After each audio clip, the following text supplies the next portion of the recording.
What is the meaning of life? Why are we here?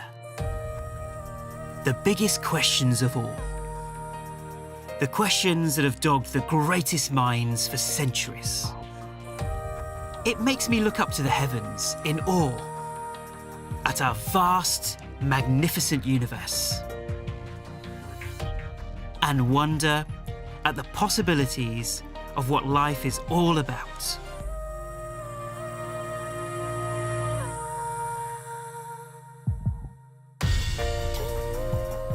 Join me on a journey to understand more about who we are, why we're here, and to discover more happiness, meaning, and purpose.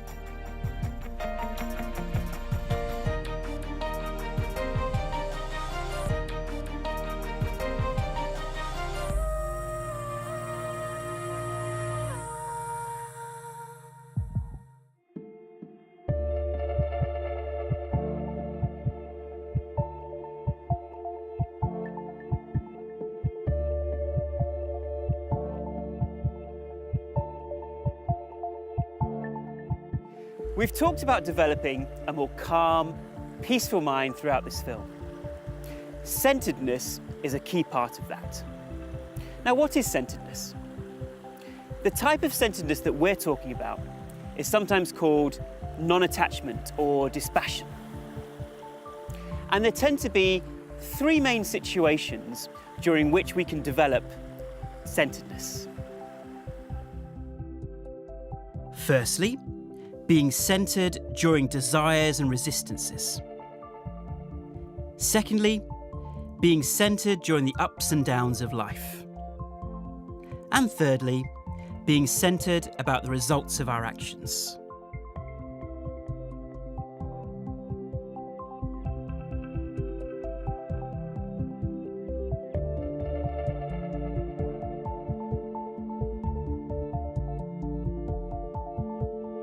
We're surrounded by tempting objects and sensual pleasures. We search for that next hit of dopamine in the brain. And yet, as we said in the discernment section, if we're responding constantly or obsessively to the pulsating fever of our desires, it only pushes happiness away from us. And furthermore, it can drain away our energy and life force. Instead, there's a middle way. We can still enjoy the fruits of the world, live life fully, enjoy every moment, but without the feverishness and attachment, without the desperation. And with gratitude, we can be equanimous and equipoised. If I get it, fine. If not, also fine. Discernment helps here because we can discern between what is permanent and impermanent. As we gradually become less attached to the impermanent joys of sense objects, we're more able to enjoy the permanent bliss of the self. Now, how does this work? When we develop a more centered, grateful mind, we save the energy and life force within us. And we can use that energy to contemplate more on the higher, the nobler, to meditate, and to realize and remember who we really are. And as our minds become centered, we enjoy the subtler joys of connection to nature. The flutter of a butterfly's wings. The sheer majesty of the ocean. The smile in a baby's eyes. Spending time in nature is so important. Centeredness expands our consciousness and opens our eyes to the breathtaking beauty that surrounds us in every moment. This is bliss, which is unconditional happiness.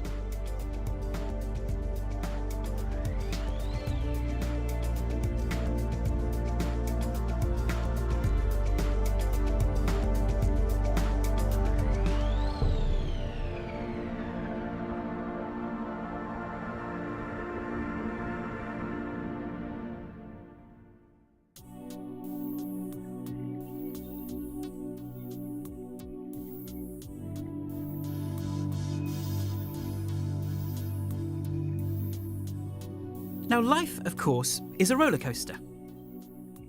I'm sure we'd all love life to be smooth sailing. But as we know, sometimes life is for our growth, not our comfort. And I'm learning that we are only given that which we can handle when we use these tools and teachings. Now, how can we develop centeredness through the ups and downs of life? Now let's take the example of this child's toy, Clive the clown. Now Clive experiences lots of ups and downs, which initially take him off his centre. Maybe he didn't get the pay rise he wanted. Maybe he had an argument with his partner, Abby the acrobat. Maybe his car broke down. But whatever happened, he easily comes back to his centre. Whoop, like that. Because Clive has developed discernment. He has gained perspective on the ups and downs of life.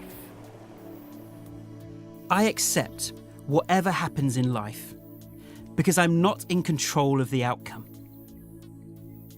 It's about trust and gratitude that I'm receiving exactly what I need for my growth because I understand the rules of the game.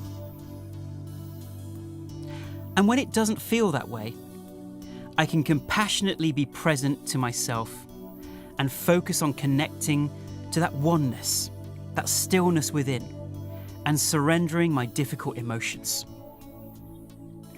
I can also take full responsibility for my emotions and my reactions. This kind of centeredness is resilience to stress. Resilience to the inevitable bad people and situations which come into our lives.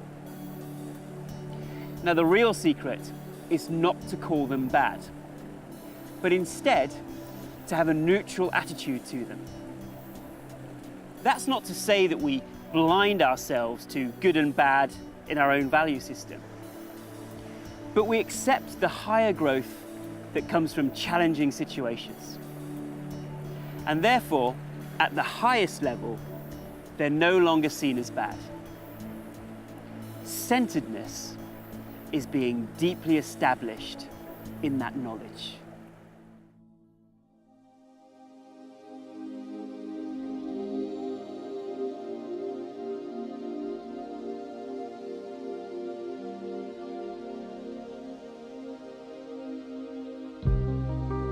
Normally, we have 3 stages to gaining a result. We have a desire, so an urge to get a particular result. Let's say we want to pass the interview and get the job. Secondly, we take action. We take action to achieve that result. So we prepare well for the interview and do our research. And the third stage is the result that we finally get. We either get the job or we don't. Normally, our minds want something, and then we're disappointed when we don't get the result that we wanted. A desire has turned into a powerful expectation, where our happiness is dependent on the outcome. This is called doership. We're deeply invested in the results of our actions. But which of the 3 stages do we actually have control over? Well, we certainly have control over our intentions, and we have some control over the actions we take. But we have little control over the end results, the outcome. So being heavily attached or having high expectations can cause us to be unhappy over something upon which we have little control. How amazing that our minds would do this. Instead, we can gradually develop a clear, calm intellect that can let go of expectations and deeply accept any outcome. What helps me are these 2 reminder phrases when I'm caught up in achievement. Let me do my best, leave the rest. And also, let me set the goal, let go, and accept whatever comes up. One further reason that we get attached is because we worry about other people's opinions of us. We worry what people will think of us, their judgments, whether we've achieved or haven't achieved. But when we joyfully put in our 100% effort, we can accept any result that comes. This is a recipe for a centered yet dynamic person of action. Some of the most successful dynamic people that I know are also very centered. Now, how does this feel? Well, I used to be very attached to the results of my actions, especially at work. But this was a recipe for stress and anxiety. There's a liberation in practicing centeredness, a cheerful acceptance of whatever happens, happens. We can call this dissolving the doer. And life feels more flowing, more free, and the mind becomes more still. It becomes easier to live life in the present moment.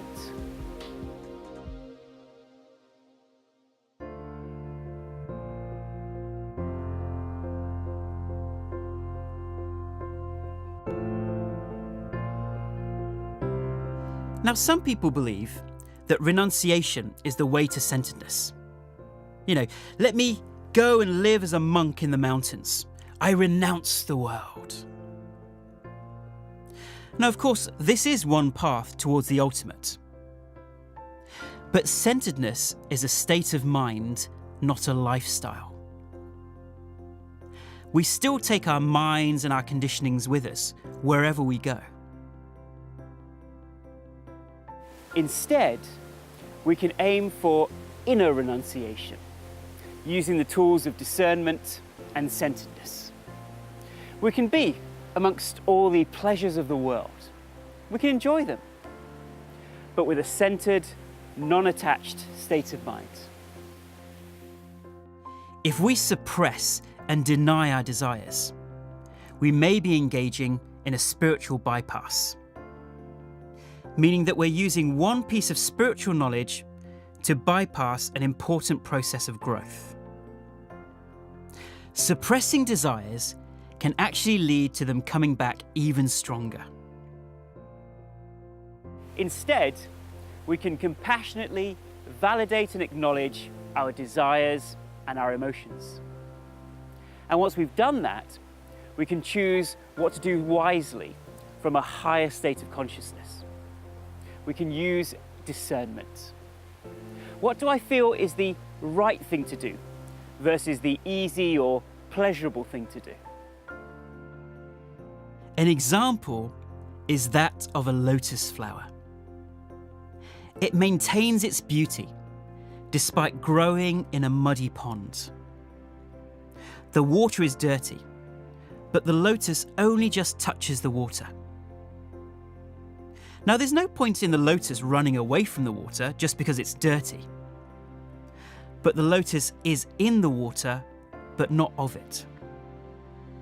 Finally, on the subject of renunciation, I heard a joke that the true renunciates in life are those people who only hanker after the pleasures of the world. For they are prepared to forego the spiritual ocean of bliss within for a few worldly toys.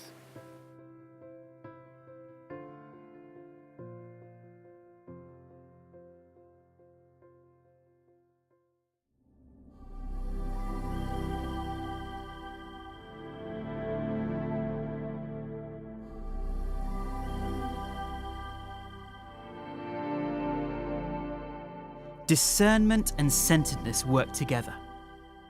They are the flip side of the same coin. When we develop more discernment on what is changing versus unchanging, real versus unreal, we naturally become more deeply centered. And when we're more centered, our minds become more discerning. Now, why is that? How do they work together? That will be the subject of our reflection questions for today. As an example, sometimes my mind gets very busy and I get caught up in the ups and downs of my day. When I catch myself doing this, I take a slow, deep breath in, and with a smile, gently breathe out. And as I breathe out, I connect back to being present in my body, and feeling the energy field of my body. I breathe slowly and deeply for a few seconds and feel spacious, present, grateful, back into pure beingness. Just like we practiced in the video on mindfulness. Becoming centered reminds me that even though my moods and emotions keep changing, there is an ocean of stillness that is unchanging within me. I can simply label my thoughts and emotions and moods and reconnect to that peace within. Now, for me personally, my connection to this stillness has grown over time through meditation and the exercises offered in these videos, and I'm very grateful for that. Similarly, when we look at life from that higher perspective, that maybe life is here for us to grow through and break free of our conditionings, then we naturally become less obsessed with material things. We become more centered when we're around them. We develop pure bliss and joy with the simplest of things in each moment.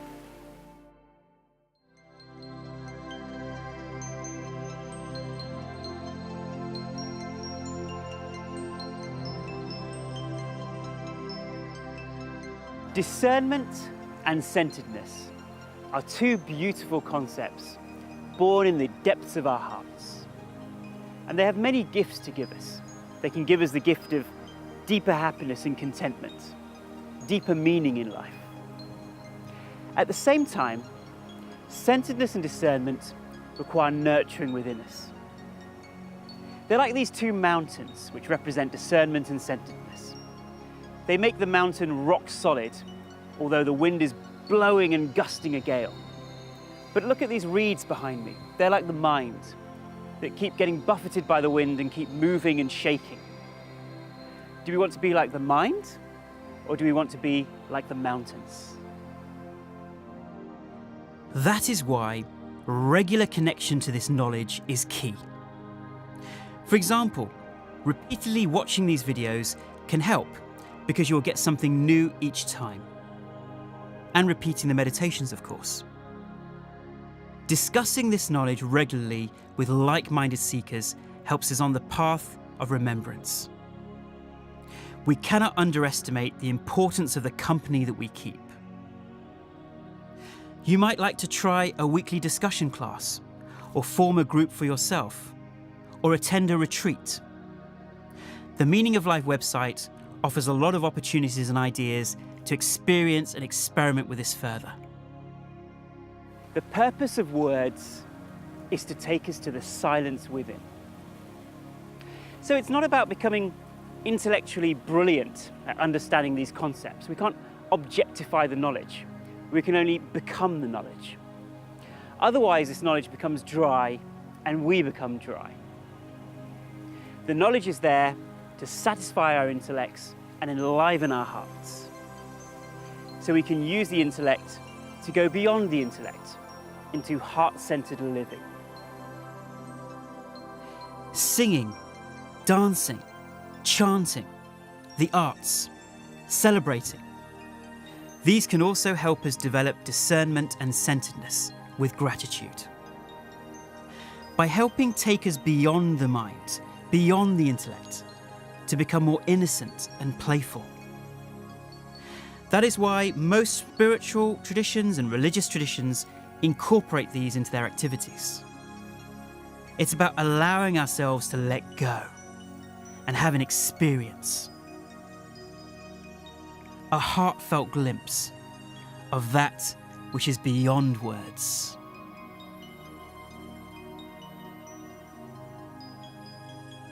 Discernment and centeredness. two of my favourite concepts in spiritual knowledge. And I hope that this has catalysed your journey with them in some way. And I'm grateful and honoured to have been able to share this with you today.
One of the main dangers of spiritual knowledge is the spiritual bypass.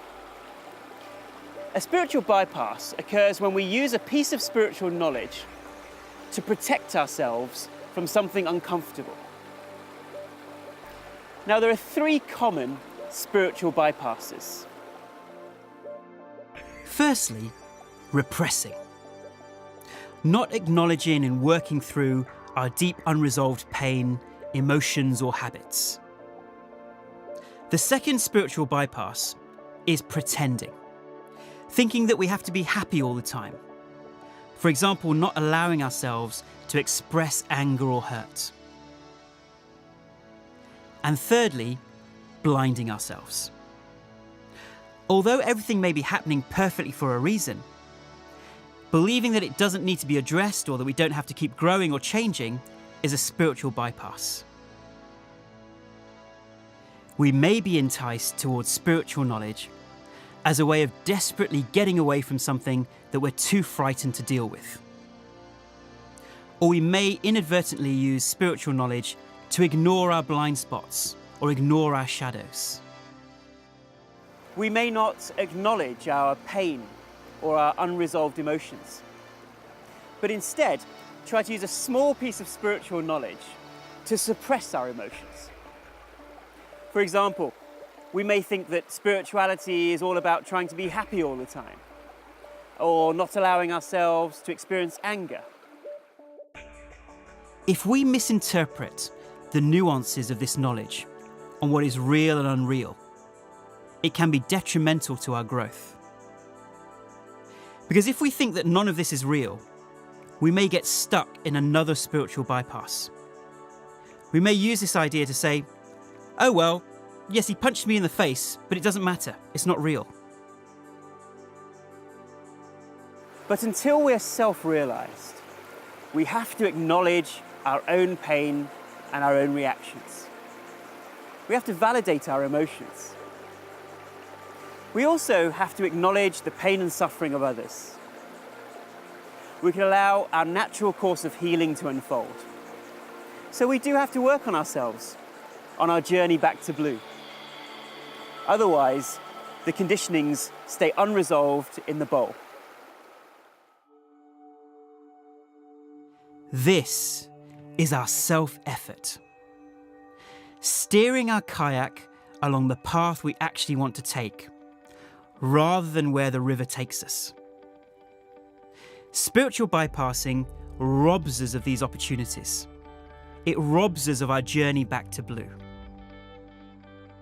In my own example, I realised that I was seeking love and approval from the outside.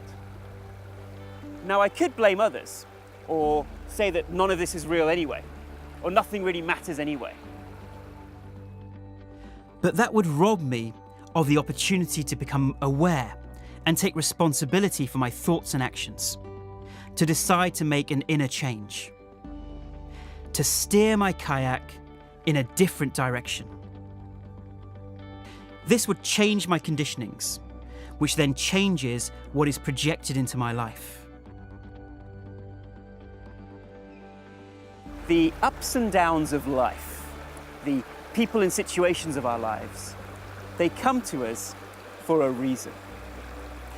They come to us as a mirror on ourselves. They help us become more aware of our conditionings, for instance, our unresolved emotions or our beliefs, so that we can overcome them and release them. When we say, oh, but none of it's real, none of it's real, we then bypass the self-effort that is required to work through our conditionings.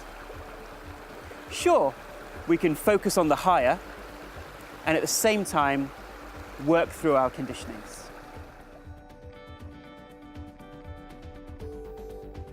Life is a precious gift for our evolution, an incredible opportunity to go beyond our limited, conditioned selves and discover that greatness within. We can develop that reverence for life and live in gratitude for the entire existence.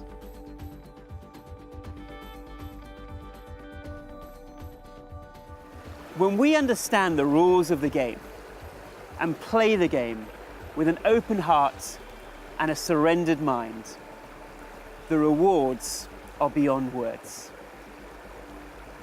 So we can play by the rules of the game, fully established in reality, in order to go beyond the game.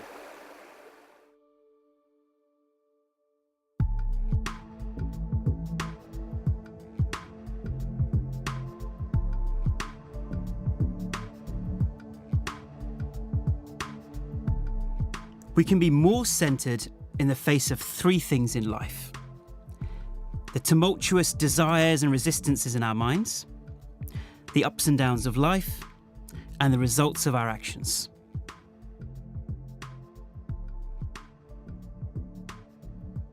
Desires and resistances can make us get carried away with them. It can help to be more contented and grateful for what we already have. We can become aware that chasing desires only gives us a bit of temporary happiness here and there.